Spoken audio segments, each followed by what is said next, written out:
고개를 돌돌이었네. 시험 뭐라고? 시험법에 알려드릴게. 한번 다시 적어요. 체크 안 하신 분들. 우리 2단원 하고 있어. 2단원이 뭐냐면 자연생활과 인간. 승현아 나랑 자연생활과 인간 하면서 뭐 했는지 기억나 혹시? 네. 뭐 기억나? 그거요. 뭐.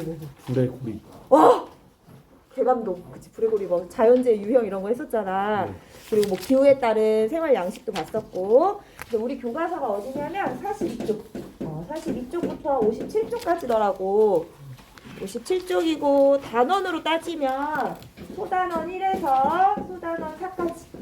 소단원 4까지. 여기 시험범위인가? 혹시 시험범위 표시 안 하신 분들은 지금 표시해보면 좋겠죠? 네, 표시 한번 해보세요. 쌤 2에서 4 아니었어요? 아니 1이에요. 1부터죠. 1부터. 나랑 하는 게 대단원 2고 소단원은 1부터 4까지. 1부터 4예요. 우리 그렇게 안내되어 있을까? 시험 범위도 여기 있네. 여기 보면 1부터 4. 오케이.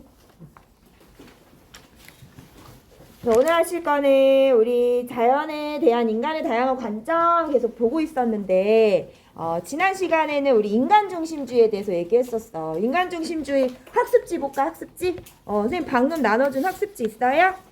그거 한번 봅시다.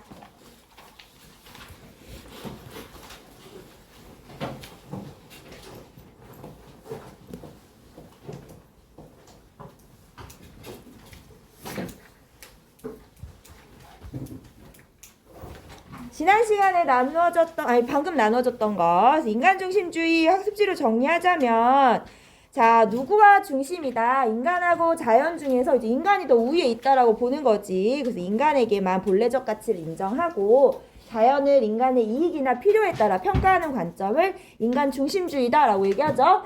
들어보니까 이거 중학교 도덕 시간에 다 배웠다던데? 와 승현이 기억하고 있어. 그치? 몇 학년 때 배웠어? 언젠간 배웠어요. 언젠가 배웠어. 그치? 다 아는 거야. 나보다 더 잘할걸. 그래서 자연을 어떻게 본다? 도구이자 수단. 인간을 위한 도구이자 수단에서 도구적 자연관 이렇게 보는 거죠. 요 말이 같은 말이지. 얘들아. 자연을 인간의 이익이나 필요에 따라 평가한다는 얘기가 자연을 어떻게 보는 거야? 도구이자 수단으로 본다는 얘기랑 같은 말이라고 연관지어서 공부하시면 되겠죠. 왜? 인간의 생존이 자연의 가치보다 우위에 있기 때문에 그렇다. 인간은 다른 자연적 존재보다 우월하고 귀한 존재로 인식을 하더라. 그러면 이제 자연은 뭐야? 인간 입장에서 볼 때 정복해야 될 대상이고 자연의 다양성과 조화의 유지가 인간의 생존과 풍요를 위해서 존재하더라. 얘들도 인간중심주의도 환경 문제 되게 중요하게 생각해요. 환경 문제 중요하지. 그런데 이 환경을 어떻게 해결할 수 있다라는 거야? 기술 개발로 환경 문제를 해결할 수 있다. 이렇게 보는 거예요.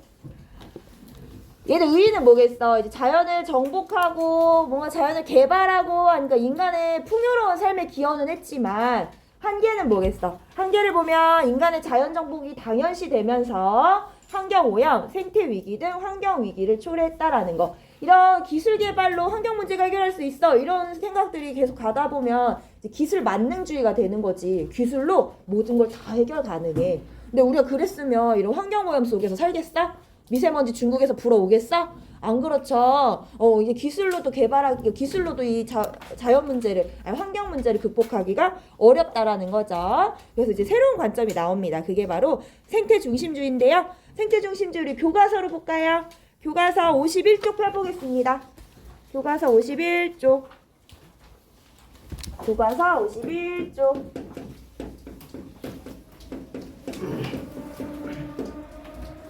주말에 벚꽃 너무 예쁘더라. 우리 요한이 여자친구랑 벚꽃 보고 왔어? 그럼 벚꽃 구경하고 왔어? 벚꽃 봤어? 안 봤어? 지나가다도 안 봤어? 봤어요. 지나가다 봤어? 지우도 벚꽃 구경했어 주말에? 벚꽃 안 봤어? 니네 약간 벚꽃 감성 없어? 없구나. 뭐야 여기 약간 17살의 남학생이라면 벚꽃 한 번쯤 봐줘야 되는 거 아니야? 승희 봤어? 아니요. 안 봤어? 너 벚꽃 별로 안 좋아? 네. 진짜? 이제 대학교 가면 좋아할 거야. 여친하고 보러 가야지. 그치? 좋디야, 요한이. 자, 이제 생태중심주의예요. 그럼 생태중심주의는 어떤 거야? 밑줄 그어볼까? 자연 그 자체가 가지고 있는 본래적 가치를 존중해야 된다라고 보는 관점이에요. 본래적 가치는 그냥 자연이 존재하기 때문에 그걸로만으로도 충분한 가치가 있다라는 거지.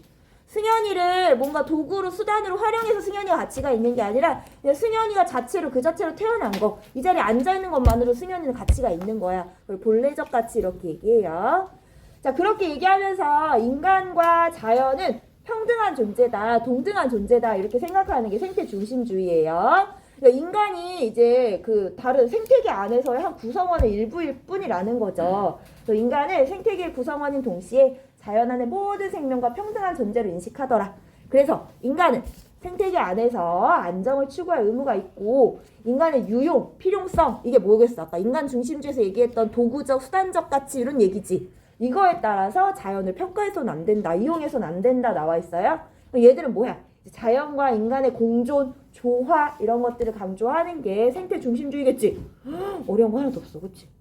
오, 8번 애들 써줬어. 내가 지난주에 입었던 가디건 색깔이 쌈무 색깔 같대. 겨자색 쌈무 알아? 아니, 겨자래. 그 겨자 쌈무 알아? 그 초록색. 그거 같다고. 이게 욕이야, 칭찬이야? 욕이에요. 약간 욕 같지, 그치? 근데 아니래. 그니까 칭찬이라고 했어. 네, 조용빈 번호 궁금하신 분들은 레오폴드 읽으면서 번호 적으시면 될 것 같아요. 자, 이 레오폴드가 이제 대표적인 생태 중심 윤리 발전에 기여한 학자입니다. 한번 읽어볼게요. 바람직한 대지의 이용을, 이제 대지는 자연, 생태계 이런 거를 이제 대표하겠죠. 자, 오직 경제적 문제로 생각하지 마라. 경제적 문제로만 생각한다는 건 인간의 필요, 이익에 따라서 생각하지 말아라 이런 뜻이에요. 자, 윤리적, 심리적으로 무엇이 밑줄 그어볼까? 도덕적으로 옳은지 관점에서 검토하라.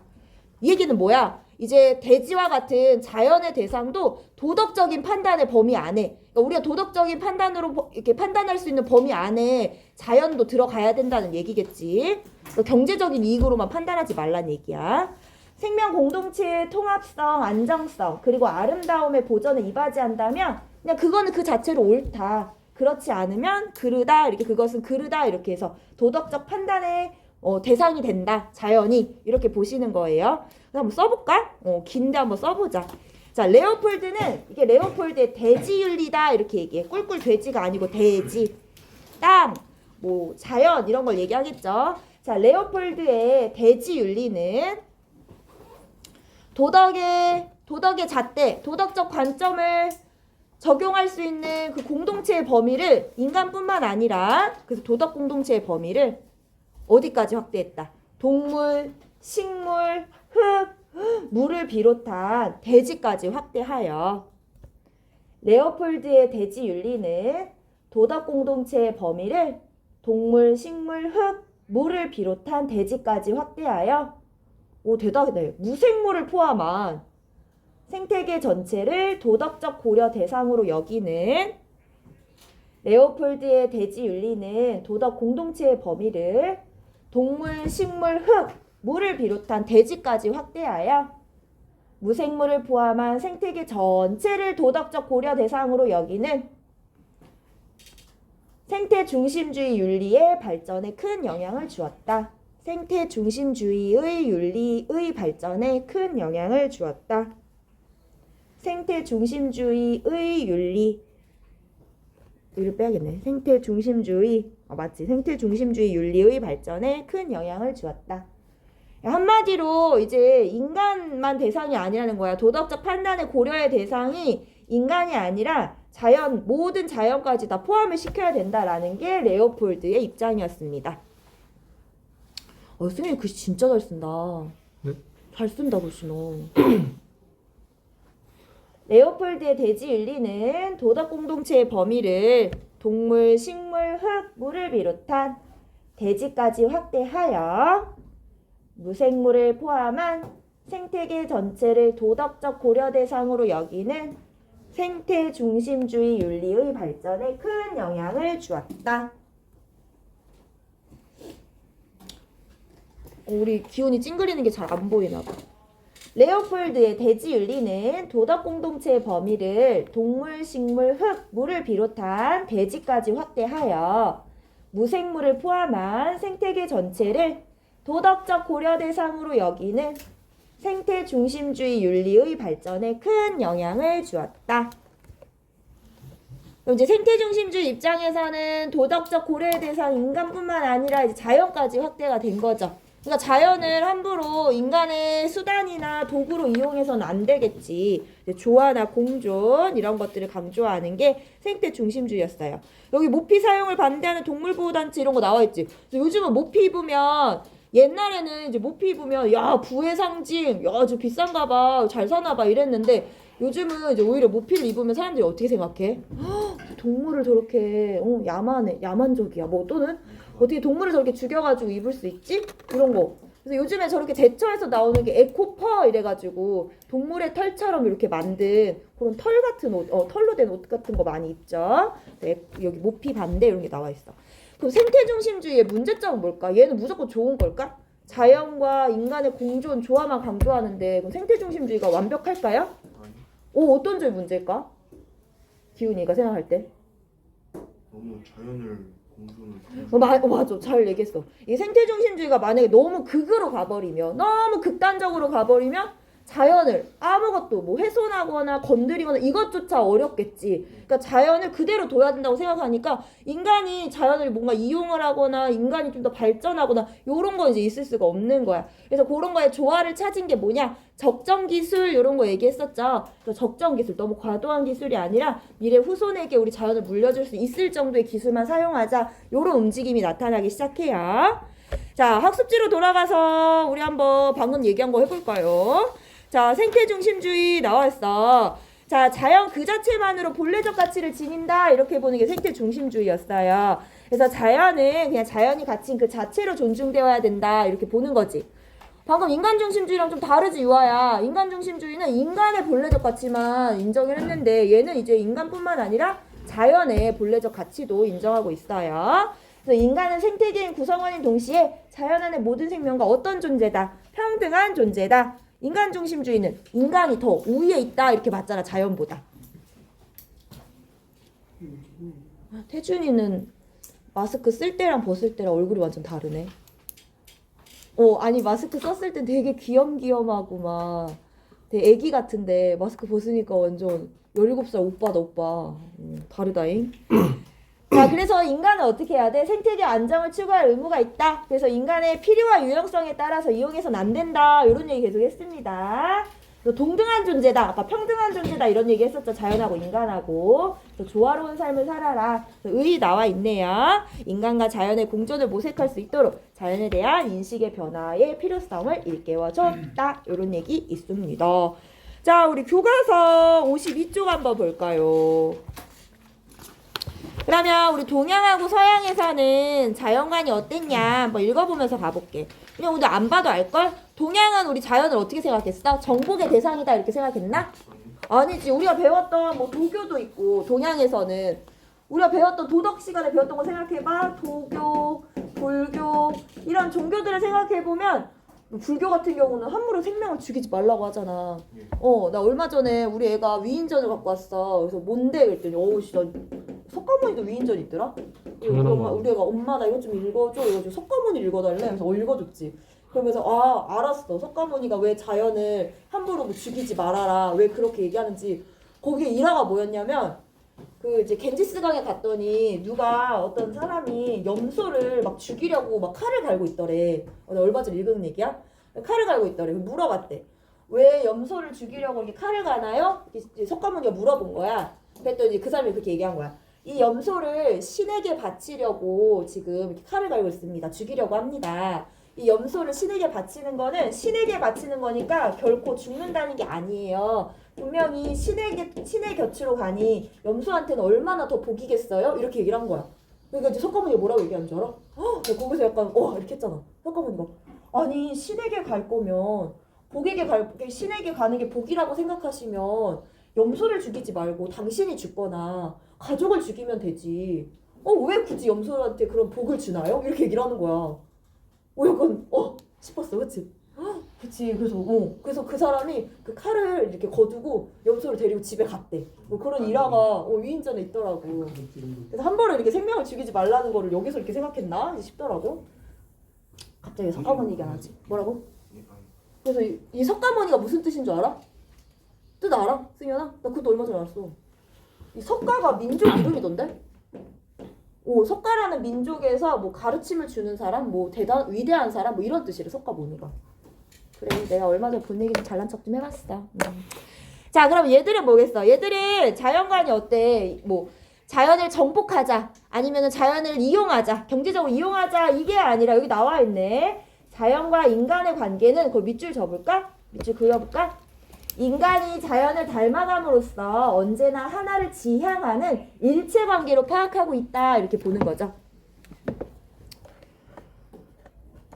자, 그래서 뭐라고 나와 있지? 자연 법칙을 깨닫고 받아들임으로써 인간의 한계인 불완전성을 극복할 수 있다고 보는 것이다. 그러니까 오히려 자연을 순응하는 대로, 자연 그대로를 살아가는 게 인간이 불완전한 그 모습을 완전한 모습으로 바꿔줄 수 있는 뭐 도덕적으로 선한 이런 거라고 보겠죠.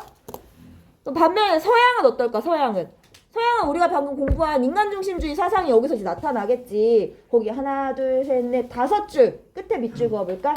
자연은 인간을 위해 창조된 존재에 지나지 않게 되었다. 이렇게 얘기했대.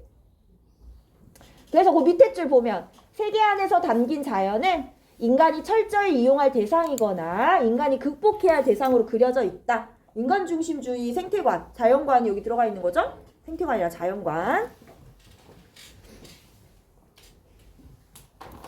이렇게 동양하고 서양에서의 그 자연관 차이도 있었네. 그러니까 이런 자연관 차이 때문에 산업혁명과 산업화가 빨리 이루어진 게 어디야? 동양이야, 서양이야? 그치, 서양이지. 그래서 막 기술도 개발되고 인간의 삶도 풍요로워지고 막 경제적으로 호황도 누리고. 배우지, 지금 통사 시간에 배웠지? 우리 배웠지, 그치? 산업혁명 이후에 그 자본주의 사회에 대해서 공부했잖아. 물질적 풍요가 나타나고. 그러면서 이제 문제점이 뭐가 돼? 거기서 나타난 게 환경 문제 같은 거, 빈부격차 문제 같은 거. 그치? 그다음에 경제적 대공황 이런 거 나타났잖아. 배웠지, 승현아? 차연 선생님이 알려주셨지? 그치. 그치? 자, 여기까지 해서 3단원 끝내고 이제 마지막 4단원 갈 건데, 4단원은 방금 했던 얘기들 인간중심주의랑 이제 생태중심주의로 시기적으로 변화되었던 이제 변화의 과정을 조금 볼 거예요. 그래서 인간과 자연의 바람직한 관계도 뭘 거냐라는 거, 공존의 방안 같은 거 공부해 보겠죠. 자, 아바타의 에코지능 이런 얘기 나오네. 여러분들 아바타 못 봤다며? 아바타를 봤어? 아바타 이거 언제 했정 영화야? 2009년도 뭐 이렇다고 하던데. 니 그때 몇 살이지? 뭐라고? 3살? 기저귀 차고 다니던 그 시절? 충격적이다. 4살 아니야? 4살? 4살도 기저귀 못 댈 때 있는데? 와, 진짜? 뭐 그랬더니 귀염둥이들이 이렇게 커서 온 거야? 웬일이야.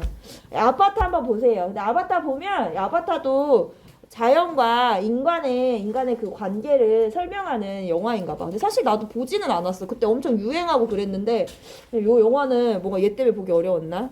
그래서 여기 나와. 모든 에너지는 잠시 빌린 것이야. 언젠가는 돌려줘야 돼. 인간과 자연의 공존을 강조하고 있다. 이런 느낌 나죠? 그래서 여기 보면 여기 한번 밑줄 그어볼까? 에코지능이라는 말이 나와. 자, 에코지능이라는 건 인간과 자연의 상호 영향을 이해하는 인식 능력. 즉, 자신의 소비와 생산활동이 지구환경에 미칠 영향을 파악할 줄 아는 통찰력을 에코지능이다. 이런 얘기하면 돼. 그러면 우리는 에코지능이 지금 어떤 것 같아? 낮지. 에코지능지수 매우 낮아. 거의 내가 볼 때는 거의 지금 미달. 한 60 되는 것 같아. 저기 경계에 서 있어. 막 쓰레기 함부로 버리고. 그게 뭐야? 나의 소비가 우리 지구환경에 미칠 통찰력 이런 거 파악하지 못하는 거지. 분리수거 그냥 대충 하고 쓰레기 아무데나 버리고. 승현이 그치? 침 뱉고 담배불 제대로 안 끄고. 승현이 그치? 담배불 잘 끄고 다니란 말이야. 끊었어? 끊은 지 오래됐어. 아, 끊은 지 오래됐어. 언제 마지막으로 폈어? 저 어제요. 어제? 오래된 거야? 네. 24시간이 안 됐는데. 아, 그치? 그래서 요런 에코지능 요런 얘기 있으니까 요런 거 알려지는 얘기가 뭐 시험에 꼭 나올 거다 이런 게 아니라 얘들아, 지난번 얘기했는지 모르겠는데 저런 것들이 이제 배경 지식이 되는 거잖아? 배경 지식이 되면 세특 활동 같은 거 세특에 기재될 때 저런 말들 써주면 너무 좋겠지. 저런 에코지능 같은 경우는 사회뿐만이 아니라 과학이나 국어나 수학이나 모든 교과에서 활용할 수 있는 단어야. 과학도 저런 거 필요해. 과학이 물론 뭐 기술, 그다음에 뭐 그치, 뭐 기술 같은 게 중요하겠지만 기술을 사용할 때 어떻게 할 것이냐. 우리 인간은 에코지능을 탑재했어. 에코지능을 가지고 뭐 기술을 활용해야 된다, 사용해야 된다. 이런 말 써주면 되게 멋있을 거잖아. 이런 배경 지식 같은 거 알고 계시면 좋겠죠. 자, 오른쪽으로 가볼까요? 그래서 인간과 자연과의 관계 변화다 한번 볼게요. 시기별로 한번 볼 거야. 자, 인간이 자연을 대하는 태도는 계속해서 변해왔다 이렇게 돼 있어요. 자, 과거에는 우리가 기술도 없었고 그리고 뭔가 기술을 개발할 만큼의 이런 주변에 자원이 풍부했던 것도 아니고 인간이 할 줄도 몰랐던 거고 그래서 그때는 자연을 순응하면서 살아가고자 한 모습이 이제 대부분이었죠. 그래서 본 게 뭐였어? 우리 지난 시간에 예전 첫 번째 본 게 기후에 따라서 또 저기 생활 양식의 차이 같은 거 봤었잖아. 그 순응하면서 살아가는 모습이지. 근데 산업혁명 이후에 과학기술이 발달하면서 인간은 자연을 이용하고 개발할 수 있게 되었다. 이게 뭐겠어? 이거는 우리 앞서 배운 거? 무슨 자연관? 인간중심주의. 그치? 인간중심주의 자연관이 산업혁명 이후에 나타났던 거야. 하지만 무분별한 개발로 자연이 훼손되고 환경이 파괴되면서 인간의 생존까지 위협받게 되었어. 그래서 오늘날에는 그래서 지구의 환경 문제가 매우 중요한 사회적 쟁점이 됐죠. 그래서 거기 이제 중요한 건 뭐래? 지속 가능한 발전. 지속 가능한 발전이 발전을 하더라도 우리가 후세에 악영향을 미치지 않는 후세에도 충분히 자연을 활용할 수 있는 그런 발전을 얘기해. 근데 친환경적인 삶. 요즘 친환경 에코 되게 강조하지. 승현이 저 에코 친환경적인 제품 뭐 써본 거 있나? 아니요. 없어? 요즘에는 뭐 세제 같은 것도 보면 친환경 세제 이런 것도 있고 비누도 그렇고 뭐 칫솔도 대나무 칫솔 이런 거 있더라고. 그래서 환경보호와 경제성장을 동시에 추구하고 있다. 지구온난화는 옛날부터 계속 문제였죠. 열대림 파괴, 브라질 이렇게 나와 있는데 브라질 열대기후야. 열대기후에서는 어떤 농업 방식을 한다고 했지? 무슨 농업 방식이라고 했지? 생각해봐. 비가 많이 와.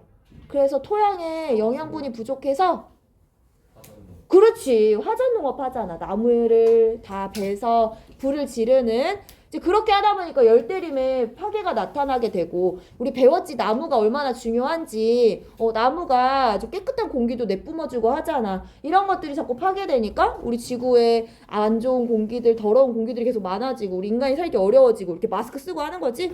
그런 것들 보시면 될 것 같아요. 자, 그러면 인간은 자연의 유기적 관계다. 유기적이라는 얘기는 연결되어 있다라는 얘기야. 인간하고 자연하고는 서로 동떨어지고 서로 영향을 받지 않는 존재 이게 아니라 서로 영향을 받는 존재라고. 그러니까 서로 연결되어 있는 존재다 이런 얘기 나와.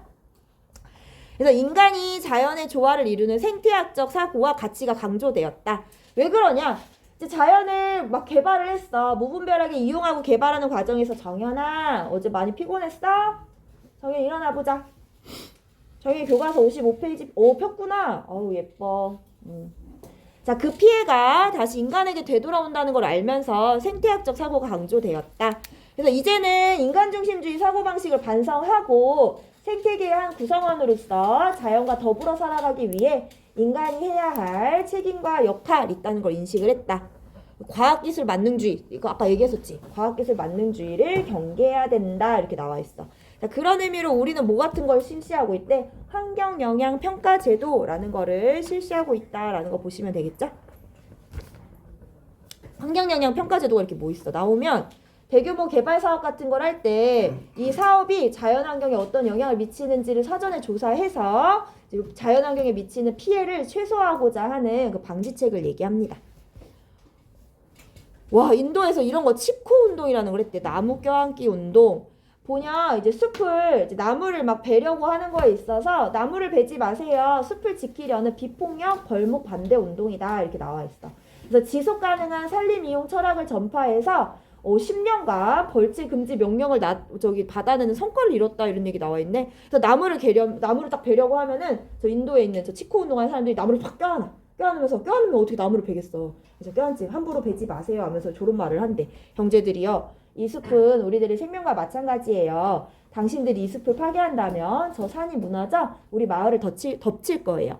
이 숲은 우리를 먹여 살리는 어머니와 같아요. 이 나무에 도끼질을 하려거든. 나를 먼저 쏘세요. 근데 진짜 저 사람들을 쏘면 되게 재밌겠지. 예. 나를 먼저 쏘세요. 근데 저 사람 쏘고 나무를 뱄어. 그러면 안 되겠지. 그래서 이 인도의 치코 운동 이런 것도 이제 생태 중심학적 사고로 간다 이렇게 보시면 되겠죠? 뒤로 가볼까요? 어려운 거 없지. 이거 다 우리 중학교 때 했던 건데 뭐. 자, 여기 보면 네덜란드 사례를 통해 본 자연관의 변화 이렇게 나와 있습니다. 자, 네덜란드 해안 지역의 개발 사례를 통해 자연관의 변화를 탐구해 본다. 그래서 대홍수와 델타 프로젝트라는 게 있어. 이 델타 프로젝트가 뭐냐 한번 볼게요. 자, 네덜란드는 국토의 대부분이 해수면보다 낮기 때문에 옛날부터 홍수와 해일의 피해가 많았다. 그치? 해수면보다 육지가 국토 대부분이 낮으면 당연히 물에 잠기는 경우가 많을 거잖아. 자, 그래서 1953년에 폭풍으로 해일이 발생하면서 남서부 해안 지역의 68개 제방이 무너져 인근 마을이 물에 잠겼고 또 주민, 가축 이런 것들이 희생되었대. 그래서 보면 여기 델타 프로젝트가 뭔지 나와 있네. 네덜란드는 남서부 해안 지역에 300여 개의 구조물과 제방 등을 건설하여 바다를 막는 간척 사업을 이제 델타 프로젝트라고 얘기하는 거야. 그래서 이 네덜란드 사람들 이렇게 생각한 거지. 이 델타 프로젝트가 네덜란드에서 발생하는 물로 인한 피해 이런 것들을 어떤 죄도 다 막을 수 있다라고 생각한 거야. 그러니까 인간이 어떻게 하겠다는 거야? 자연을 정복해보겠다 이런 마음으로 이제 델타 프로젝트 실시한 거죠.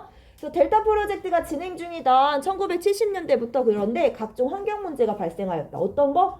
바닷물이 차단되어 하구와 인공호수는 물이 잘 순환되지 않고 물이 잘 순환되지 않으면 거기서 막 썩은 내가 나겠지. 그리고 막 물고기들 다 죽어버리겠지. 그런 문제들.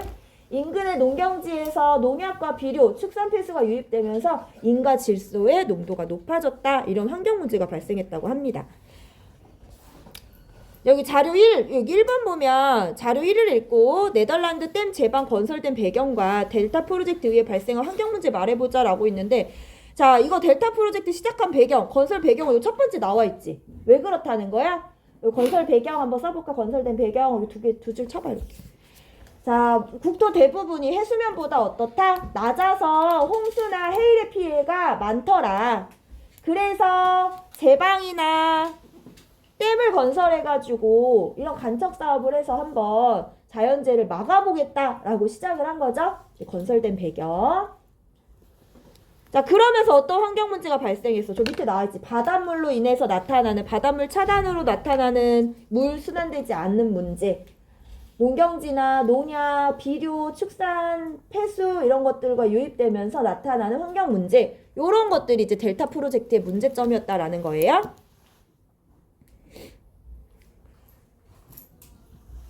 자, 그래서 이제 어떻게 했냐. 자, 델타 프로젝트 이런 나타나는 환경 문제를 이제 깨달은 거지. 아, 우리가 아무리 기술로 자연을 정복하고 자연의 우위에 서고 싶지만 이 기술로 안 되는 문제도 있구나. 오히려 이런 기술이 무분별한 기술이 우리 인간에게 다시 환경 문제로 되돌아오는구나 라는 걸 깨닫고 역간척 사업을 추진한대.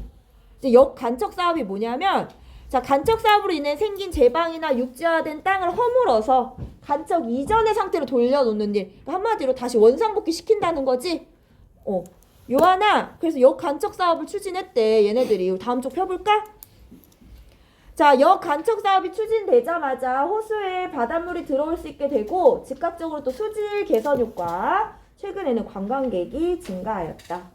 자, 2012년도에는 네덜란드 브레스컨스 지역에서 간척지를 습지 또는 갯벌로 복원하는 워터던 사업이 진행되었고 자, 그럼으로 인해서 거기 박사가 얘기하네. 간척지를 갯벌로 복원하면 갯벌을 철새 도래지 등과 관광자원으로 활용할 수 있고 각종 시설에 대한 고용이 증가하면서 지역경제가 활성화될 거다. 우리도 비슷한 거 있다?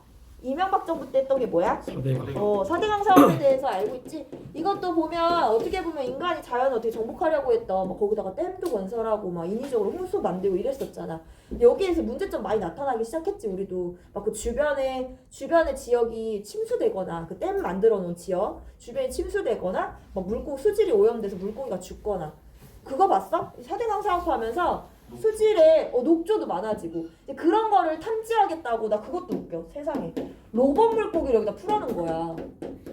한번 찾아봐. 로봇 물고기. 로봇 물고기를 풀어놔서 로봇 물고기가 이 4대강에 대한 이 강에 대한 수질 같은 거 체크하고 물고기들 잘 살고 있는지 이런 거 체크하려고 로봇 물고기를 풀어놨대. 근데 그 실태 조사를 했다? 유아야? 했는데 로봇 물고기에서 살아남은 물고기가 몇 마리 정도 되는 줄 알아? 없어. 제대로 작동하는 물고기가 없더래. 그러니까 이거 돈은 많이 들고 거의 실효성이 없었던 거지. 그런 얘기. 뭐라고? 저 댐으로 근데 뭐 잘 쓰고 있대요. 그치. 그러니까 긍정적인 효과도 물론 있겠지. 근데 요거 할 때도 되게 이견이 갈렸지. 뭐 근데 그 기술적으로 얘기하시는 분들은 이거 되게 좋은 사업이다. 뭔가 우리 대한민국에 이런 그 댐이나 뭐 이런 거 있어서 뭐 다른 뭔가 지표를 열 것이다라고 했던 사람도 있고, 근데 저쪽 지리학자나 좀 환경을 중요시 생각했던 사람들은 이 사업에 대해서 상당히 반대했었죠. 그런 것도 있었어. 자, 2번 볼게. 자연 이를 통해 알 수 있는 네덜란드의 자연관 변화를 시기순으로 정리해보자 이렇게 나와 있는데, 자, 우리가 처음에 얘기했던 거, 처음에는 우리가 자연을 순응하면서 살았는데 산업혁명 이후가 되면서 우리가 자연을 정복할 수 있어 라는 인간중심주의의 그 자연관들이 대두가 됐다고 했잖아. 이 자료 1 같은 경우는 뭐겠어? 우리가 이런 자연재해 기술로 막을 수 있어 라고 하는 인간중심주의적 관점이겠죠. 그래서 여기 델타 프로젝트는 써봅시다. 자연을 정복하고 지배할 수 있다는 인간중심주의적 관점이다. 자, 델타 프로젝트 이 시기가 나왔던 거. 델타 프로젝트도 마찬가지고 자연을 정복하고 지배할 수 있다는 인간중심주의적 관점에서부터 이 델타 프로젝트가 시작된 거다 이렇게 생각하시면 돼요. 한숨쉬고구라. 요한이 나중에 이런 거 여자친구한테 아는 척 해야지. 델타 프로젝트? 나 들어봤는데? 이러면서. 자, 자연을 정복하고 지배할 수 있다는 인간중심주의적 관점으로부터 델타 프로젝트가 비롯되었고, 이 시기에도 인간중심주의적 이 관점, 이 사고가 지배적이었겠죠. 지배적인 사고였겠지. 승현이 귀가 되게 멋있다. 귀가 엄청 예쁘네.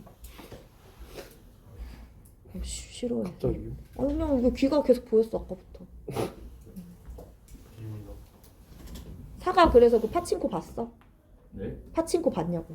도박이요? 내가 파친코 얘기했잖아. 그 파친코 그 소설이 원작이라니까. 지금 애플 TV에서 하고 있는데 거기 내가 있잖아 이상 나온다고 이상.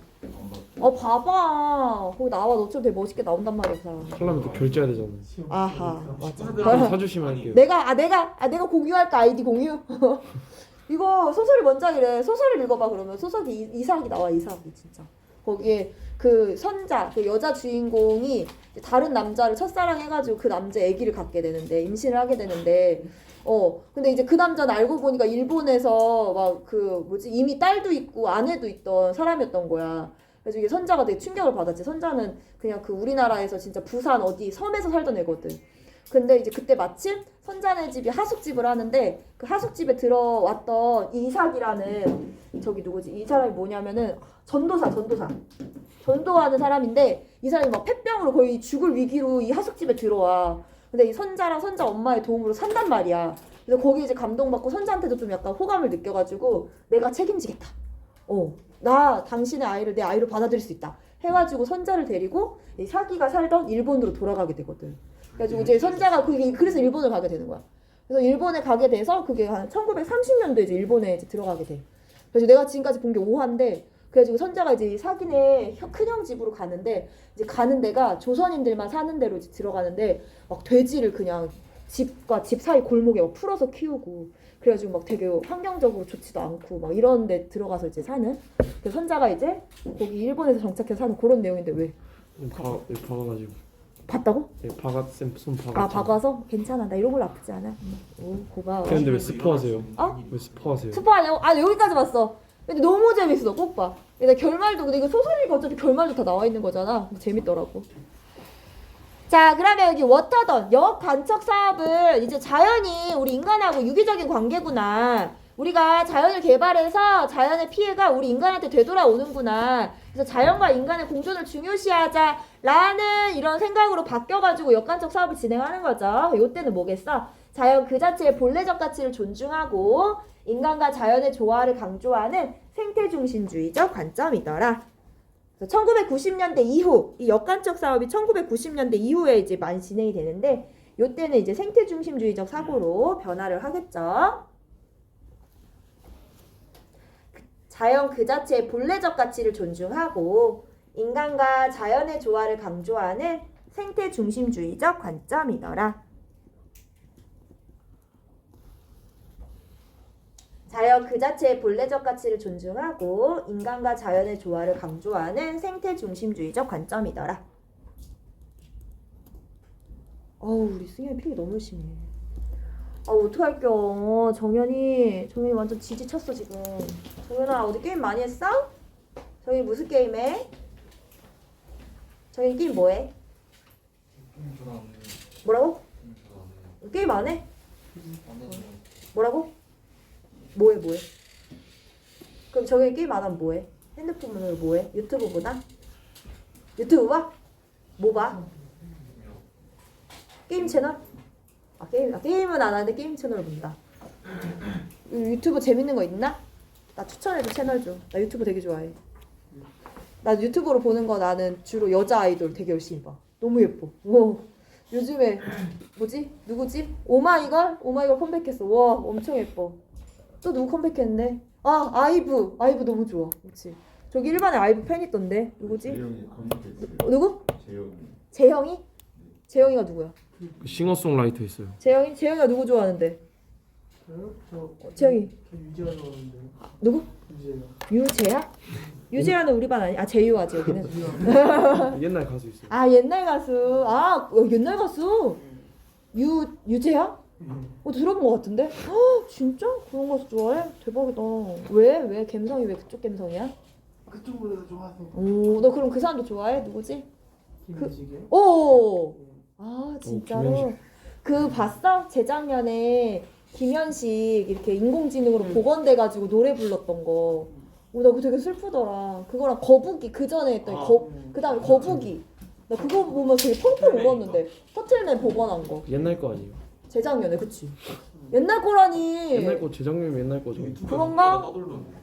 근데 내가 그때 그걸 왜 기억하냐면 그 재작년에 경제 2학년 애들 가르치면서 이제 인공지능 얘기해주면서 그거 보여주면서 막 같이 인공지능 얘기했던 게 기억이 나거든.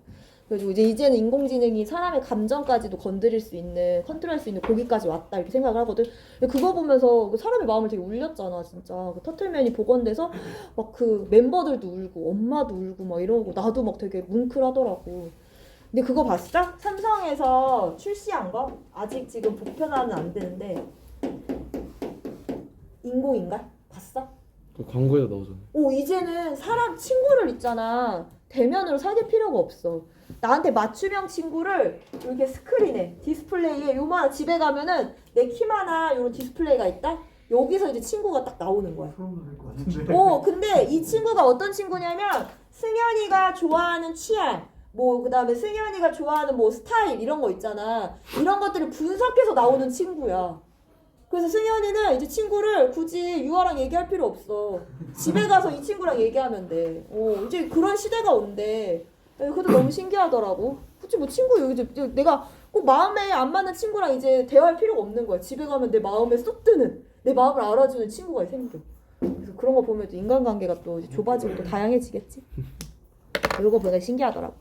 자, 그러면 우리 아까 시기순으로 변화 봤을 때 과거에는 자연을 순응했고 그다음에 자연을 정복하고 개발할 수 있다는 인간중심주의 사고였고 근데 이제 아니라는 거지. 우리 자연은 우리 인간하고 유기적으로 관계가 있어서 이제 자연과 인간의 공존을 강조하는 생태중심적 관점으로 변한 거지. 그럼 시기순으로 나열해보자면은 저게 먼저겠지. 그러니까 저게 지금 시기도 먼저 됐고 델타 프로젝트가 이제 그 다음에 역관측 사업이 1990년대 이후에 나왔던 생태중심주의적 관점하고 같이 연관해서 이제 공부하면서 생각해보면 되겠죠.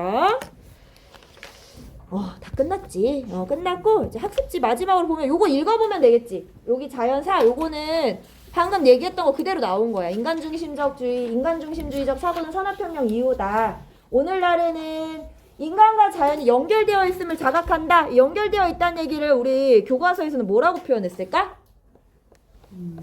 연결되어 있다는 걸 어떻게 표현했어? 교과서에는 55페이지에서는 찾아봐. 무슨 말이랑 똑같은지. 요런 거 잘 못 찾더라고. 좋아. 그렇지. 유기적인 관계다. 우리가 유기체야, 유기체. 유기체는 살아있는 생명체를 얘기하는데 승현이가 승현이로 존재하려면 승현이에 있는 여러 가지 부분들, 기관들이 연결이 돼 있고 봐봐 승현이가 심장에서 막 피를 열심히 만들어내 펌프질 막 했어. 근데 혈관이 없어. 그럼 승현이 어떻게 돼? 피를 흘려보낼 수 없으니까 뒤지겠지, 그치? 뒤지는 거야. 이거 봐봐. 심장하고 혈관하고 서로 이렇게 연결되어 있어서 자기가 맡은 역할을 잘 조화적으로 해결하니까 이제 승현이가 이렇게 잘 살아남을 수 있잖아. 그러니까 승현이도 유기체니까 승현이 각 기관들이 서로 다 연결되어 있고 영향을 주고받는 거야. 그게 유기적이라는 얘기야. 그러니까 자연하고 인간도 서로 연결되어 있고 서로 영향을 주고받는 존재다. 이렇게 생각하면 돼.